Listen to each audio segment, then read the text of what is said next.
Today we are going to start our second lecture on chapter 2 of economics, and in this lecture we'll discuss about the solution of central problem in the different economy and the production possibility curve. So let's just start with the first topic, that is the solution of the central problem in different economies. Different economies के अंदर हम अपनी central problem का किस तरह से solution निकालते हैं और different economies किस तरह से इन problems के साथ deal करती है उसके बारे में हम आज पढ़ेंगे. And this solution is divided into the three parts. That is, first part is the market economy, second is the central planned economy, and the third one is the mixed economy. कि मतलब इन economies के अंदर हम किस तरह से अपनी problem को डिस्कस करते हैं, इसके बारे में हम बात करते हैं. कि मार्केट इकोनॉमी क्या है, ये एक फ्री इकोनॉमी होता है. इसके अंदर जो प्रोड्यूसर होता है वो ही क्या करता है, अपने प्राइस को डिसाइड करता है कि what, how and for whom to produce. ये भी वो डिसाइड करता है और ये भी डिसाइड करता है कि उसका जो प्रोडक्ट होगा उसका प्राइस क्या होगा. और यहाँ पर मार्केट इकोनॉमी के अंदर जो उसका सबसे बड़ा मोटिव होता है वो क्या होता है, प्रॉफिट मैक्सिमाइजेशन. की वो किस तरह से अपना प्रॉफिट जो है वो मैक्सिमाइज कर सकता है. तो the decision are taken as under what to produce. The producer will produce those goods which offer them the higher profit.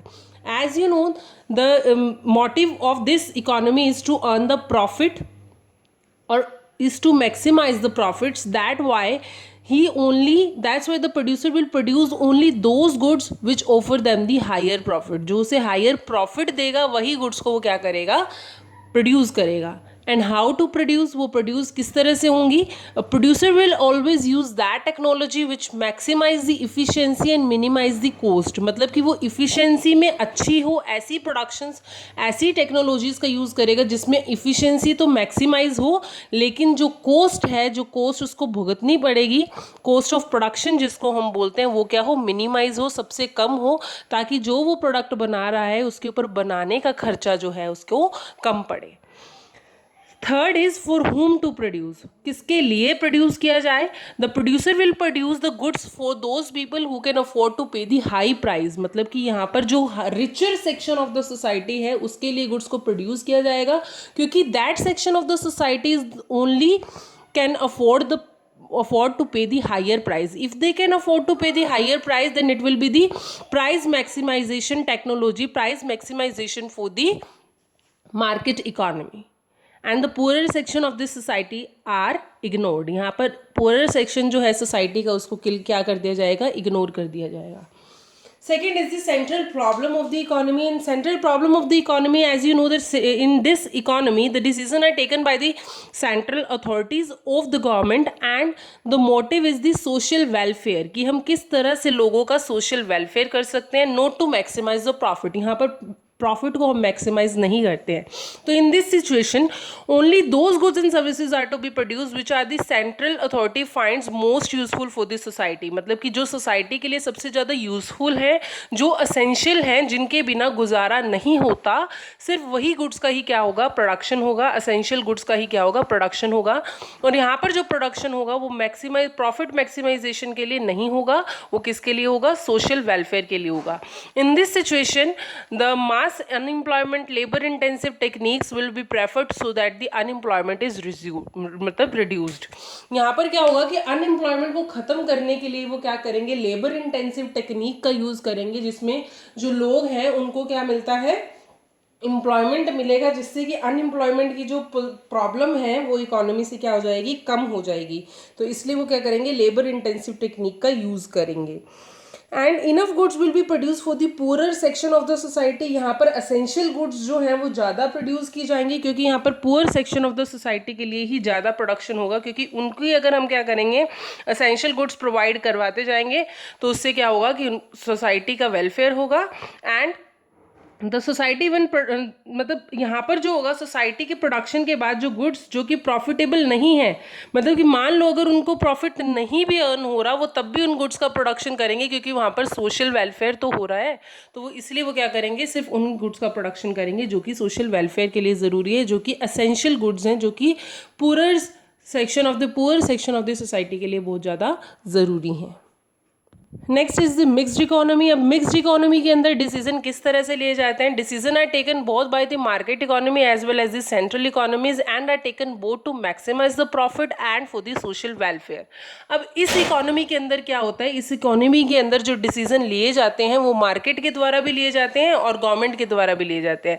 इस इकोनॉमी के अंदर प्रॉफिट भी अर्न किया जाता है और सोशल वेलफेयर भी किया जाता है। तो कुछ एरिया के अंदर क्या होता है कि प्रोड्यूसर क्या करते हैं, फ्री होते हैं कि ताकि वो डिसीजन ले सके, मतलब प्रोड्यूसर्स के हाथ में प्रोडक्शन होती है, वो अपनी तरह से ही क्या कर सकते हैं, प्राइस डिसाइड कर सकते हैं ताकि वो क्या कर सके, मैक्सिमाइज कर सके अपना प्रॉफिट। मतलब कि हम ये कह सकते हैं कि जो असेंशियल गुड्स हैं उनको तो गवर्नमेंट देखती है, लेकिन जो हमारी लग्जीरियस गुड्स हैं जैसे कि एसी हो गया, कूलर हो गया और बाकी और सारी चीज़ें जो कि असेंशियल गुड्स में नहीं आती हैं, तो उनके अंदर जो क्या होता है, प्रोड्यूसर क्या करता है, प्रोड्यूसर डिसीजन लेता है कि उसको कितने प्राइस के ऊपर कौन सी गुड्स को बेचना है ताकि वो प्रॉफिट को अर्न कर सके, ज़्यादा प्रॉफिट, मतलब ज़्यादा प्रॉफिट कमा सके।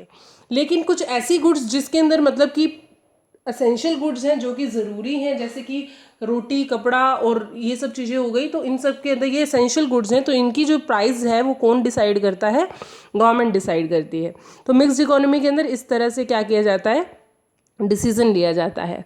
एग्जाम्पल जैसे कि producers are free to produce the cloth और steel to maximize their profit. यहाँ पर क्या है, प्रोड्यूसर अगर वो स्टील प्रोड्यूस कर रहा है, क्लॉथ प्रोड्यूस कर रहा है, तो वो मतलब कि अपने प्रॉफिट को मैक्सिमाइज कर सकता है। लेकिन रेलवे क्या है, ये एक मोनोपोली है गवर्नमेंट के लिए कि रेलवे का जितना भी काम है वो सारा गवर्नमेंट के अंदर आता है। तो रेलवे की जो टिकट्स होती हैं वो क्या होती हैं, बहुत सस्ते में मिलती हैं ताकि उसके अंदर क्या कर सके, सभी मतलब कि सभी लोग क्या कर सके, सफ़र कर सके, whether they are poor whether they are richer section of the society. तो रेलवे टिकट्स जो हैं वो हमें सस्ते में मिलती हैं। तो this is the example of the mixed economy and our India. And in our India mixed economy जो है वो हमारी मिक्स्ड इकोनॉमी है, उसी के अंदर मतलब कि गवर्नमेंट भी अपने डिसीजंस लेती है और प्रोड्यूसर्स भी अपने डिसीजन लेते हैं। So let's just discuss about the production possibility curve now. So what is production possibility curve? Production possibility curve it is also known as the transformation curve. इसको हम ट्रांसफॉर्मेशन कर्व भी बोलते हैं।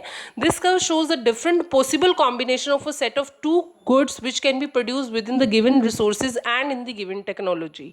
मतलब हम क्या करते हैं, हमारे पास जितने भी लिमिटेड रिसोर्सेज हैं उन लिमिटेड रिसोर्सेज के अंदर, और मतलब कि हमारे पास जितनी भी क्या है गुड्स पड़ी हैं, मतलब कि गुड्स को गिवन रिसोर्सेज के अंदर और गिवन टेक्नोलॉजी के अंदर हम किस तरह से डिवाइड करते हैं, और उसकी डिवाइडेशन को ही हम क्या करते हैं, प्रोडक्शन पॉसिबिलिटी कर्व बोलते हैं।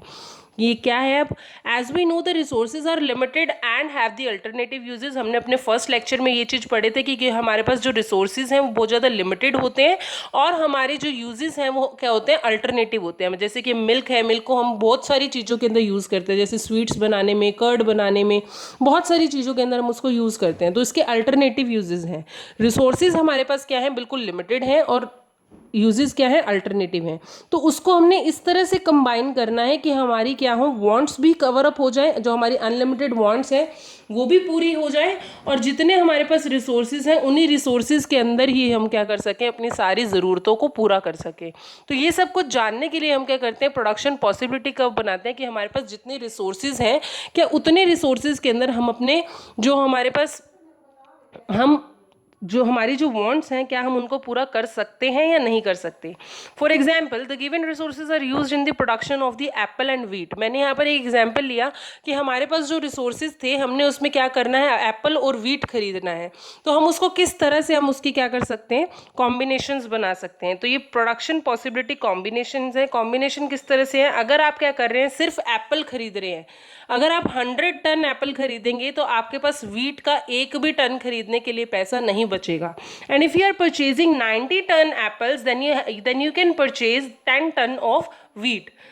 And if you are purchasing the 70 tons of apple then you can purchase the 20 ton of wheat and so on। मतलब यहाँ पर उन्होंने बोला है कि आपके पास रिसोर्सेज इतनी है कि आप 100 टन की क्या कर सकते हैं, 100 टन आप बाय कर सकते हो। इसी तरह से उन्होंने क्या किया, उसको दो पार्ट्स में डिवाइड कर दी, इन दी एप्पल और इन व्हीट। अब उन व्हीट के अंदर उसने क्या बोला कि अगर आप एप्पल के 100 टन को क्या कर रहे हैं, बाय कर रहे हैं, तो आपके पास व्हीट का एक भी टन मतलब कि खरीदने के पैसे नहीं हैं। इसी तरह से अगर आप एप्पल के 90 टन को क्या कर रहे हैं, खरीद रहे हैं, तो आपके पास एटलीस्ट इतने पैसे हैं कि आप व्हीट के 10 टन को क्या कर सको, खरीद सको, बाय कर सको। तो this is the possible combination of two goods, apple and wheat, और आपके पास रिसोर्सेज भी उतने ही लिमिटेड हैं। तो प्रोडक्शन पॉसिबिलिटी कर्व आपको ये बताता है कि कितने रिसोर्सेज हैं आपके पास और उन्हीं रिसोर्सेज के अंदर आप कितनी अपनी अनलिमिटेड वांट्स को सेटिस्फाई कर सकते हो। Now this is the production possibility curve. यहाँ पर मैंने जो एप्पल है वो एप्पल मैंने मतलब कि वाई एक्सिस पे लिया है और जो व्हीट है वो मैंने एक्स एक्सिस पे लिया है। अब यहाँ पर देखो एप्पल जो है, अगर आप एप्पल का 100 टन्स की प्रोडक्शन कर रहे हो, 100 टन्स प्रोडक्शन हो रही है, तो वहाँ पर जो आपकी व्हीट है उसका 1 भी टन की प्रोडक्शन नहीं हो रही। Now if you are producing the 90 tons of apple, then you can produce 10 ton of wheat. And if you are producing 70 tons of apple, then you can produce 20 tons of wheat. And if you are producing 40 tons of apple, then you can produce 30 tons of wheat. मतलब एक, अगर आपको क्या करना है, अगर एक की प्रोडक्शन को इंक्रीज करना है तो दूसरे की प्रोडक्शन को आपको क्या करना पड़ेगा, डिक्रीज करना पड़ेगा। तभी आप क्या कर सकते हो, दोनों गिवन रिसोर्सेज के अंदर दोनों प्रोडक्ट्स को खरीद सकते हो, दोनों प्रोडक्ट्स को प्रोड्यूस कर सकते हो। मतलब कि एक की प्रोडक्शन पे दूसरे की प्रोडक्शन की सैक्रिफाइजेशन ज़रूरी है।